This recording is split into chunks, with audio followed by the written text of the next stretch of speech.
Okay, this is the December practice. This is for masculine identified and feminine identified. There's two parts to it. So if you are masculine identified, however you define yourself, man, woman, trans, fluid, whatever, but if you find yourself more drawn to the masculine pole, and you are with someone who is more in their feminine, and that could be just somebody who's younger than you, doesn't have to be of a different sexual orientation, doesn't have to be a different polarity, but just that you feel more in your masculine, that you're more the person who's holding the space. I want you to try this out.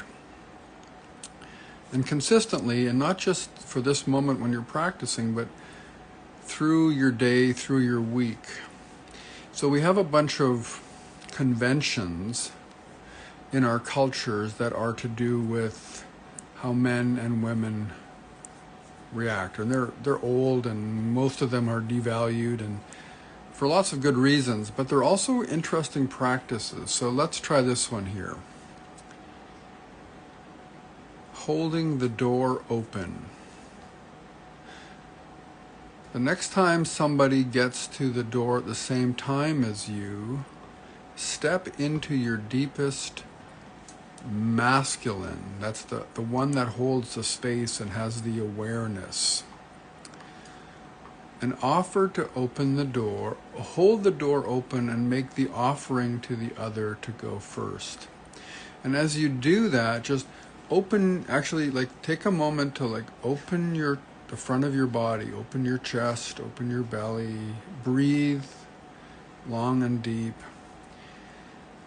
and notice what happens. I mean, the other person may reject that, they may want you to go first, in which case just don't make a big deal about it, just go through it. But if they do accept your invitation, just allow them to accept that invitation without any comment. Just that's how it is, and they walk through, you follow.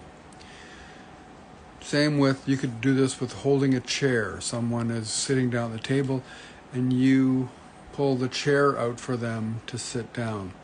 Obviously they can do this for themselves. The idea is for you to practice being in the space of, I am aware of you, I want to make things easier for you. I want you to have to attend less to the minor things like holding the door open or holding the chair, and just feel into your body and allow yourself to flow. So that's the masculine practice, is using some of these cultural relics and actually breathing yourself into them and using them as a way of learning how to hold space. And again, if the other person rejects that, don't make a big deal about it. It's not personal.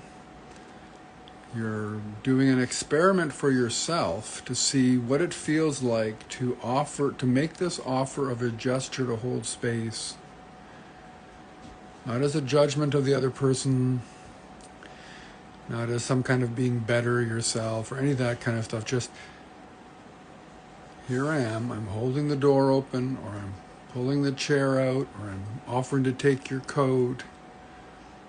And how does that feel for me? And how does it feel when that's rejected? How does it feel when it's accepted? And on the other side, if somebody offers to do that, now there's often resistance to that. It's as if this is showing that that you're not capable of opening the door or pulling your own chair out or taking your own coat off. And sometimes those things are awkward. The coat one is interesting because you actually have to cooperate.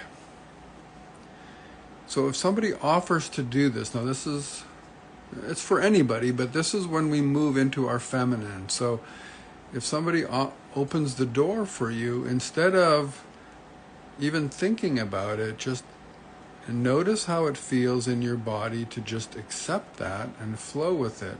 Or where's the resistance coming? Why is it important for you not to go with that flow?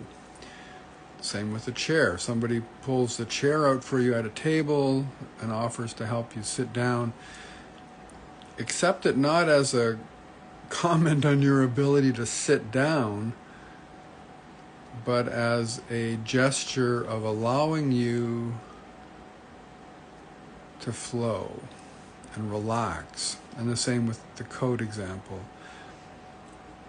Allow yourself to be attended to be held in awareness. And the coat one is interesting because you will have to cooperate with that. So notice how you can actually make it easier, not by using your words, but by softening your body into the offer. Now, for those of us who have a feminine feeling in our body, but who have spent a big part of our lives protecting that and not wanting to be taken advantage of or having to prove ourselves or whatever, it might be hard to actually lead the process by softening rather than using our words. So that's the practice for December. Some of us are going to be involved in many social situations, family parties, work parties, places where we engage with each other more than we might in the other 12 months of the year. Great opportunities to practice stepping into these cultural forms not as empty or dead rituals, but as places where we can practice, on the one hand, holding space respectfully, reverentially, and on the other side, allowing ourselves to soften into those gestures, those forms, those rituals, and experience some relaxation and experience somebody else holding a space for us. Thank you for listening, and good luck with your practice.